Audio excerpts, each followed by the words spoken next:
there, friends. Nibs again. Wanted to get out to the range today, do a little shooting. Happy Thanksgiving, everybody. It's Turkey Day here. Out here in the morning before we're gonna head over to some friend's house for Thanksgiving dinner. But wanted to get out and test out these two new air rifles that I just picked up. Got folks shooting next door, so we got to put up with the noise, but I wanted to get out and test out these two new air rifles that I just picked up yesterday. So this one we're going to be doing a video on, and this video is a Crosman Model 120, and these were made, and from what I read, I found a little information on it. These were made by Gamo. And these were only made in 1984 and 1985. So, year I graduated high school and joined the Navy. So, so this one's pretty cool. I actually did. I remembered I had an old gamo scope. I don't think it's quite as old as the gun, but it is an older one. So I mounted that one up on here, and I did play around with it a little bit and get it zeroed up. It is pretty cold out here, so I didn't want to be out here too long, so I did some of the pre-work here before I started up the camera. But I did want to get a few shots for you on camera with it. It is a nice shooter. I got the scope pretty well zeroed. I was trying it with I had some of these 10.5 green. It does not like these at all. They're way too heavy for it. But I've got some 7.4 green, a couple different models of 7.4 green, and then these older 7.9 green that Bill sent me a while back. I've been testing those, and it really likes those too. So anywhere in that 7.4 to 7.9 green really shoots well. So a little bit of background on it is a break barrel. So you take the barrel and break it down and cock it like that, and then while you've got it open, you take one of your pellets. And actually the 10.5 greens were even hard going into the chamber, so I don't know if they're still say they're 177s, but then you close it back up again. And so down underneath inside the trigger guard, every time you cock it, it sets the safe on, so you got to turn the safe off every time. This gun is very reminiscent of my Ruger Airhawk that I have, which is not nearly as old as this is, but every time you cock that, there's a lever in the back here, safety, that gets turned on. So I've already tested this across the chronograph. I do have it running out there still, so if it does register, I'll tell you what it says. But I'll give you some numbers that I recorded earlier before I started up the video. But I'll show you these targets anyway.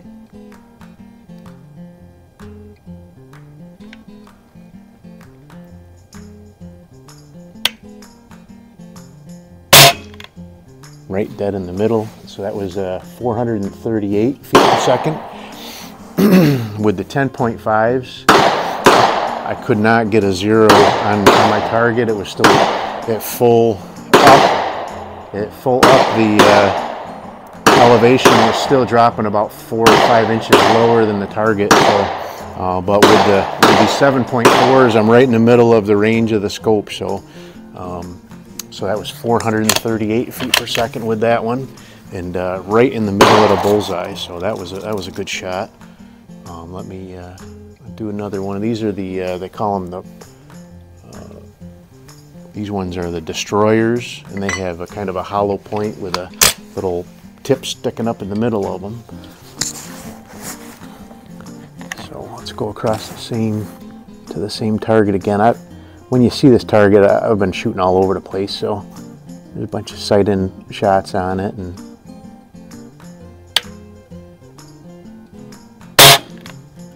okay, that's a little off from the other one, but still a 10 on that target. I'll shoot one more of these destroyers, then we'll try a couple of the 7.9s. That was actually 452 across the chronograph. I was averaging about right in the 440s, 450s with it, with the both 7.4s and 7.9s, but it does seem to be actually going up a little bit, so maybe things are loosening up a little bit inside. It's been sitting in the gun shop I bought it from for decades without having been touched, so.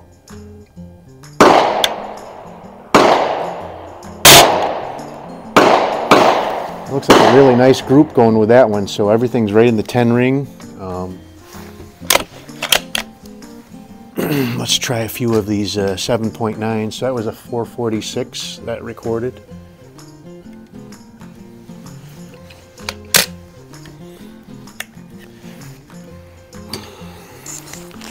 All right, let's see. I got a clean bull here I can work on. I don't know if I'll register when I'm going across this to this one here. It's off to the right a little bit, but we'll see.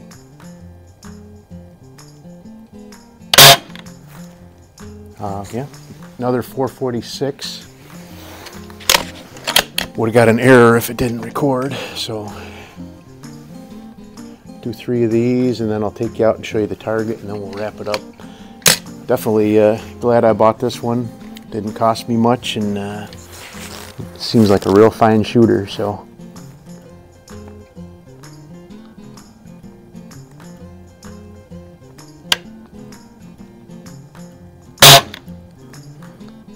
All right, so that one is a little bit off. Neither one of those are touching the 10 ring, but they're in the 9 ring, so. So it looks like the 7.4s are winning so far, but still it's not a terrible group at all, even with the 7.9s, so.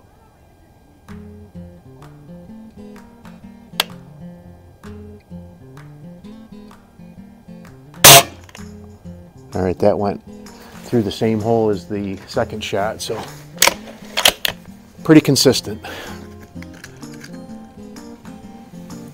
But I know what you're all asking. Will it ring the gong?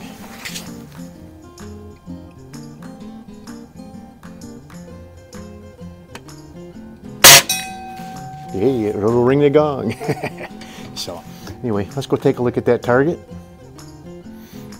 All right, so I had a bunch of, so here's one I was testing here. That was actually 3 shots, I think with the 7.4s, but so here's the one I shot on camera.